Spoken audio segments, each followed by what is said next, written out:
ఇందాకటి నుంచి మంచినీళ్ళు ఇచ్చినప్పుడల్లా ముసలోడు ఒక మాట అంటున్నాడు. అది తమిళో ఇంగ్లీషో అయితే ఐ అండర్స్టాండ్. ఇవి రెండో కాకుండా ఇంకేదో ఒక మాట అంటున్నాడు. ఏమన్నాడు? అదేమో శుక్రియా అంటున్నాడు. శుక్రియా అన్నాడా?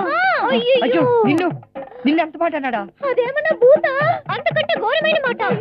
ఎంత ఘోరం, ఎంత దారుణం.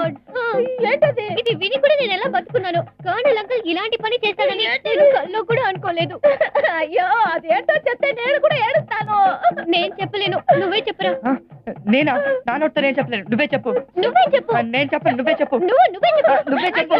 అయ్యో ఎవరిలో ఒకళ్ళు చెప్పండి, టెన్షన్ తో నేను చచ్చిపోతున్నాను. సరే నేనే చెప్తాను. శుక్రియా అంటే అంటే శుక్రియా. I love you. Tarun, current పోయింది, నేను వెళ్ళొస్తాను. బజ్జీలు తింటారా అంకుల్? వద్దు తరుణ్, నాకు